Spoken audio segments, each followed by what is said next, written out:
পবিত্র কোরআনের বহু আয়াতে পৃথিবী ও মহাকাশ ধ্বংসের বিবরণ দেওয়া হয়েছে। ইসলামী বিশ্বাস অনুযায়ী কিয়ামতের ছোট বড় অনেক আলামত রয়েছে।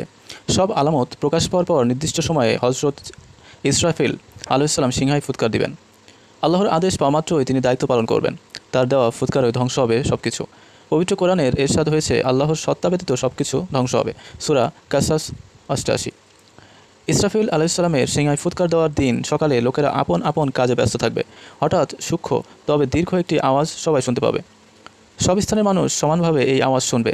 সবাই অবাক হয়ে চিন্তা করবে, এই আওয়াজ কিসের, কোথা থেকে আসছে। সে আওয়াজ ক্রমে হালকা থেকে কঠিন ও বজ্রপাতের মতো উঁচু ও তীব্র হতে থাকবে। এর কারণে মানুষের মাঝে ভীষণ অস্থিরতা ও উৎকণ্ঠা দেখা দিবে। যখন আওয়াজ পুরোপুরি তীব্র হয়ে যাবে তখন মানুষ ভয়ে ছোটাছুটি করতে থাকবে। যার যার কাজ ফেলে পরিবারের লোকদের কাছে যাওয়ার চেষ্টা করবে, কিন্তু পরিবার আপনজনদের সঙ্গে সাক্ষাতের আগেই কিয়ামত সংঘটিত হয়ে যাবে। আল্লাহ তাআলা বলেন, তারা তাদের সম্পদের ওসিয়ত করার এবং নিজেদের পরিবারের কাছে ফিরে আসার অবকাশও পাবে না। সূরা ইয়াসিন আয়াত 49। হাদিসে এসেছে, কিয়ামত অবশ্যই কায়েম হবে।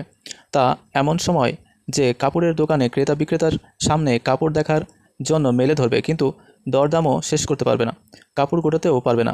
এক ব্যক্তি দুধ দহন করে ঘরে নিয়ে বসবে, কিন্তু তা পান করতে পারবে না।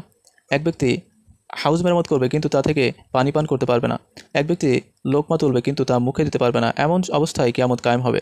বুখারী 6506। অর্থাৎ পৃথিবীর মানুষ স্বাভাবিক জীবনযাপন করতে থাকবে। এমন সময় আকস্মিকভাবে পৃথিবী ধ্বংসের বাঁশি বেজে উঠবে। বিপদ আপদে পরস্পরের জড়িয়ে থাকায় প্রাণীকুলের স্বভাব, তাই পশুরা ভয়ে সব একত্রিত হয়ে যাবে। বর্ণিত হয়েছে, তখন বন্য পশুরা এক জায়গায় সমবেত হয়ে যাবে। সূরা তাকবীর আয়াত 4। আসমান জমিন পাহাড় পর্বত সব ভেঙে খান খান হয়ে যাবে।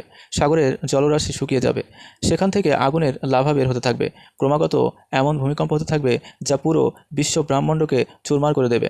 সে সময়কার মানুষের অবস্থা বর্ণনায় এরশাদ হয়েছে, সেদিন মানুষ হবে বিক্ষিপ্ত পঙ্গপালের মতো। সূরা কারিয়া আয়াত 4।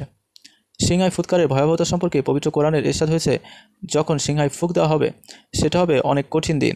সূরা মুদ্দাসসির আয়াত 8 থেকে 9।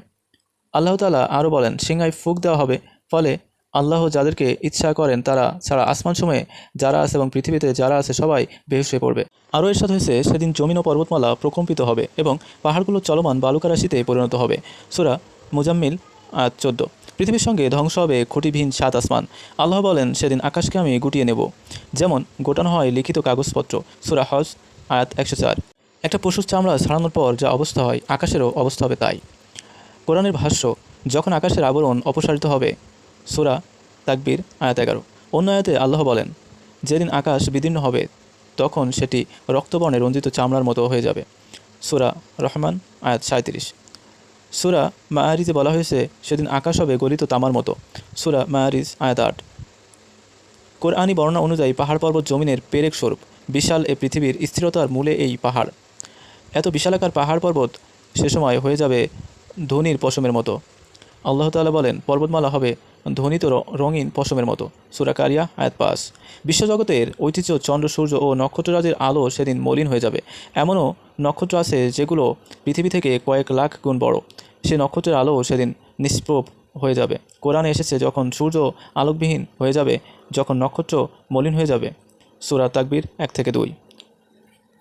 সেদিন ভূগর্ভে গ্যাসীয় আগুন এবং ভূপৃষ্ঠের সমুদ্রের আগুন মিলিত হয়ে সমস্ত পৃথিবী জ্বলে পুড়ে একাকার হয়ে নতুন জগৎ সৃষ্টি হবে এবং সব কিছু ঘটে যাবে আল্লাহর হুকুমে।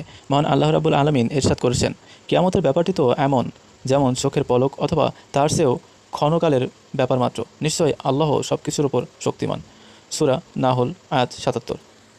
তো বন্ধুরা, পৃথিবী ধ্বংসের বিষয়ে পবিত্র কোরআনের যে আয়াতগুলো এসেছে সেগুলো আপনাদের সামনে উপস্থাপন করলাম। তো আমার চ্যানেলের নিত্য নতুন ভিডিও দেখতে অবশ্যই চ্যানেলটি সাবস্ক্রাইব করে রাখেন এবং আমাদের সাথে থাকবেন আশা করি। তো এতক্ষণ সাথে থাকার জন্য অসংখ্য ধন্যবাদ। আসসালামু আলাইকুম।